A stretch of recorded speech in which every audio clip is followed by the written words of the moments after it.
ጠዋት ሁሉም አልተነሱም። እስከ ቀኑ 7 ሰዓት ተኝተው አረፈዱ። ዲናም አቅም ኖሯት መነሳት ከብዷት ተዝለፈለፈች። ሁሉም ድካም ላይ ነበር። 7 ሰዓት ሲል ግን ሔዋን ድካሟን ጨርሳ ተነሳች። ዲናም የሔዋንን ድምፅ ከሰራተኞቹ ጋር ስታወራ ሰምታ ተነሳች።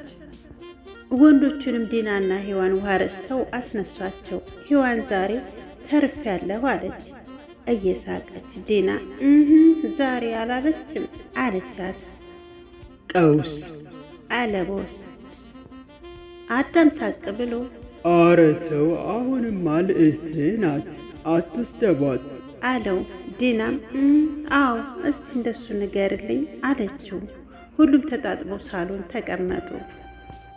አዳም ምሳ ዛሬ እኔ ነኝ የምሰራው። ምርጥ የእንቁላል ሳንዱች ለአዲሶች ፍቅረኛሞች ቀለል ያለ ነው አለ። ዲና እንዴ ምግብ መስራት ትችላለህ እንዴ ስትል ቦስ ቀጠል አድርጎ አደራ ክፍል 25 ይህን ብለን ነበር። አድማጭ ተመልካቾች የዛሬውን ፕሮግራም ይዤላችሁ ቀርብ ያለው እስከ ቪዲዮ ፍጻሜ አብራችሁ እንድትሆኑ በአክብሮት እጠይቃለሁ። ቪዲዮውን ስትጀምሩት ሼር ላይክ እያረጋችሁ አመሰግናለሁ።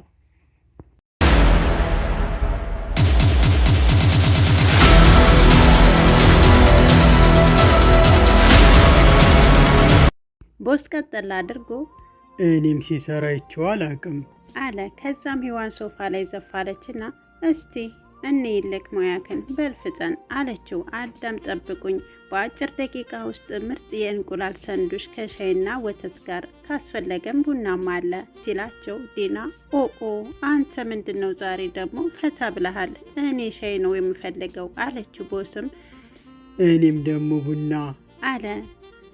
አዳም ሔዋንን በፍቅር አይን እያያት አንቺስ አላት። ሔዋን ፈገግ ብላ አንተ የምትጠጣውን አለችው።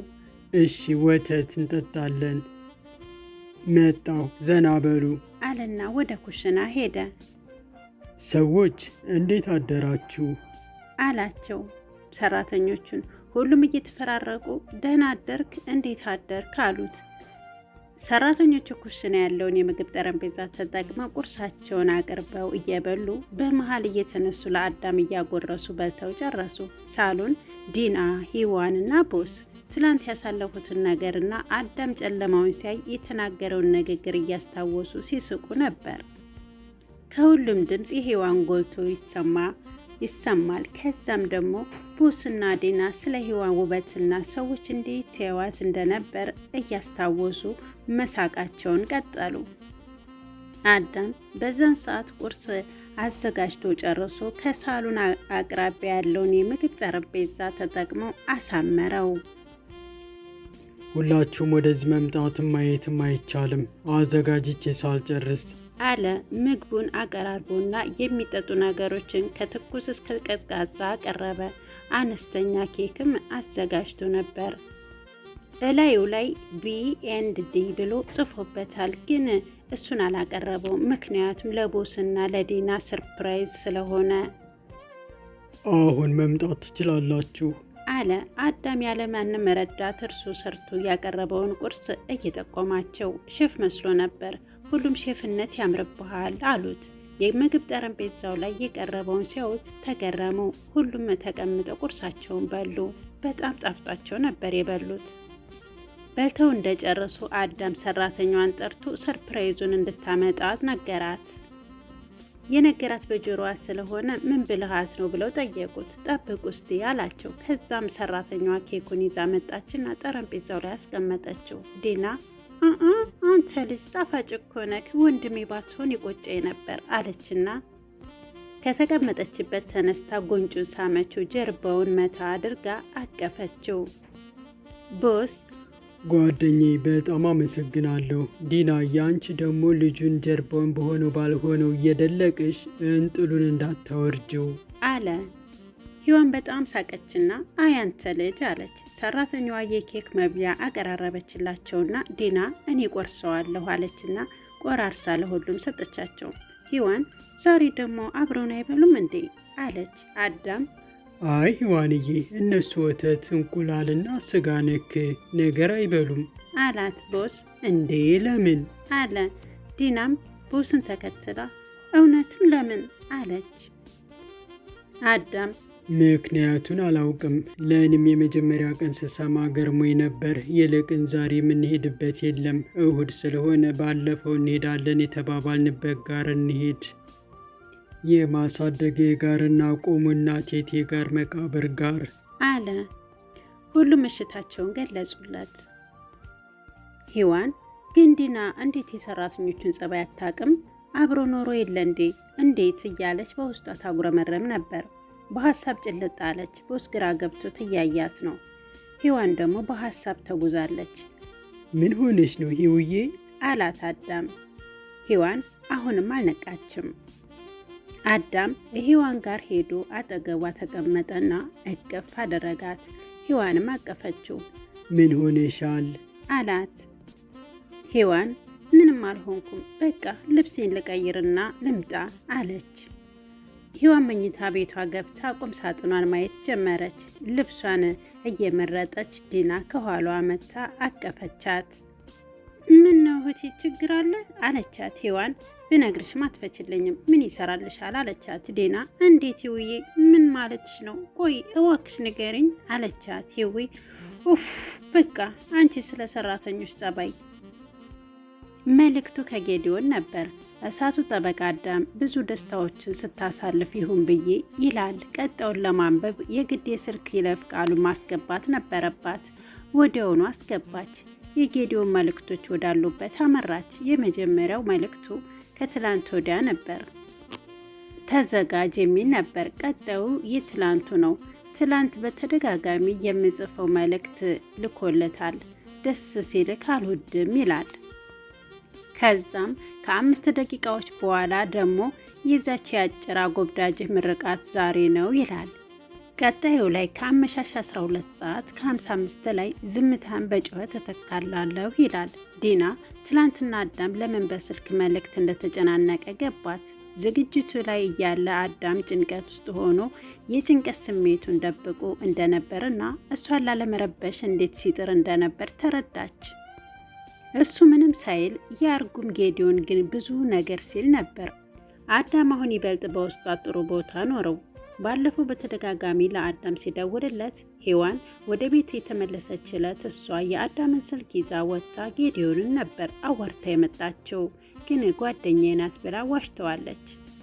ዲና ያኔ ከጌዲዮን ጋር ስታወራ አዳምን እንዳይረብሸውና በእሱ ፋንታ እሷን የሚፈልገውን መጠየቅ እንደሚችል ስትነግረው ተስማምቶ አንድ ስምምነት አቅርቦላት ነበር። ስምምነቱ እሱ በጠራትና በሚፈልጋት ጊዜ እንድትገኝና ያላትን ሁሉ እንድታደርግለት ነበር። ይህንን ደግሞ ለዶክተር ስነግራቸው እሳቸውም ሔዋን ሕክምና ላይ ያለች የሆነ ጥቁር አስፈሪ ሰው ጌዲዮን እንደሚባል ሕይወትን የሚቀይር ብር ሰጥቷቸው እሳቸውም ደግሞ በምላሹ ሔዋንን ቀስ በቀስ የሚያሳብድ መድኃኒት እንዲያወጧት ነግሯቸው አይሆንም ሲሉት ዝቶባቸው እንደሄደ ያኔ ዶክተር እና እሷ ሲያወሩ አዳም የደረሰባቸው ዕለት ሔዋን ስለማንነቷ ጠይቃ ጭቅጭቅ ተፈጥሮ አዳም ሮጦ ወጥቶ ቦስ የተከተለው ዕለት ዲና ስልካቸውን እምቢ ሲላት አጋጣሚ ከዶክተር ጋር ያወሩትን አስታወሰች። ያኔ ደግሞ ዶክተር ቦስና አዳምን አሁኑኑ ቤት ተመለሱ ባያቸው እኔም እየመጣሁ ነው ብለው ዶክተር የመጡበትን ቀን አስታወሰች። ዶክተር ጋር ደጋግማ ደወለች፣ ግን አይነሳም። ዲና እንደፈጠጠች ሌሊቱ ነጋ። ጠዋት የተለመደው ውሃ የመርጨት እንቅስቃሴዋን ለመቀጠል ውሃ በጆክ ይዛ ቦስ ክፍል ሄደች። ቀስ ብላ ገባችና ካሜራዋን አስተካክላ ዲና በስልኳ መቀረጽ ትታለች። በጣም ትንሽ ተንቀሳቃሽ ካሜራ ገዝታለች። እሱም በአሰረችው ሻሽ አመቻችታ ክፍሉ ገባች። ቦስ ጣራውን እያየ ተመስጧል። ቦስ አለችው አይኑን ከጣራ ሳይነቅል። ወይ ዲናዬ አላት ፊቱ ፈገግ እንዳለ ነው። ምን እያሰብክ ነው አለችና አልጋው ጠርዝ ላይ ወደ ቦስ ተጠግታ ተቀመጠች። ቦስ የዲናን እጅ ጎትቶ ያዘውና ጣቶቿን ከጣቶቹ አጣመራቸው እና ልቡ ላይ አሳረፈው። ግማሼ ሌሊቱን እንዳልተኛው ታውቂያለሽ አላት ዲና። አይ ቦስዬ አላውቅም፣ ግን ለምን አለችው። አይኗን እያየ ስለኛ እያሰብኩ ስለ ፍቅራችን፣ ስለ አዳምና ሔዋን ብቻ በብዛት ግን ስለ አንቺና ስለ እኔ እንዴት አድርጌ ላስደስትሽ እንደምችል እያሰብኩ። ታውቂያለሽ፣ እኔ አዳምን ካምፓስ ከማግኘቴ በፊት በጣም ኃይለኛና ሰው የምንቅ ነበርኩኝ። አዳም ግን ቀየረኝ። ስለ ሰዎች ክብርና አንድነት እንዳውቅ ረዳኝ። ነፍሳቸውን ይማርና ጓደኞቼ ግን አይሰሙትም ነበር። ግን ሲከፋቸው ከአዳም መጽናኛ ቃል ፍለጋ ይመጣሉ። ከጥቂት ዝምታ በኋላ ቦስ ወሬውን ቀጠለ። እኔ ግን የአዳም ጥሩነት ተጋባብኝና በአጭር ጊዜ ውስጥ አስቀያሚ የሚባል ነገሮችን ተውኩኝ። ከዛም በሁለተኛው ዓመት አዳም ፍቅር ያዘው። ያኔ ደግሞ አፍቃሪነትን ከሱ ተማርኩኝ። አዳም ላንቺ ብቻ ሳይሆን ለኔም የህይወትን አስተማሪ ነው። ጥሩ አርገሽ ገልጸሽዋል። እሱን በማግኘቴ በጣም ተጠቅሞኛል እና ደግሞ አንቺን በእሱ አማካኝነት ፈጣሪ ሰጠኝ አለና ጎተት አርጎ ደረቱ ላይ አስተኛት። ቦስ ጸጉሯን እያሻሸ ዲናዬ፣ እኔ ለማደርግልሽ ነገር ፈጽሞ እንዳታመሰግኝኝ። እኔ ላንቺ የማደርግልሽ ሁሉ የውዴታ ግዴታ ነው አለ። ከዲና የሚፈሱ የእንባ ዘለላዎች የቦስ ደረት ላይ አረፉ። ቦስ ዲናን ቀና አድርጎ ለምን ታለቅሻለሽ? ከዚህ በኋላ እንባሽን ፈጽሞ ማየት አልፈልግም አላት። ዲና እሺ አላለቅስም፣ እንዲሁ እድለኝነቴ ነው በደስታ የሚያስለቅሰኝ አለችው። ቦስ የዲናን ጸጉሮች ሳማቸው፣ ጭንቅላቷን ደጋግሞ ሳማቸው። ሁለቱም ደስ አላቸው።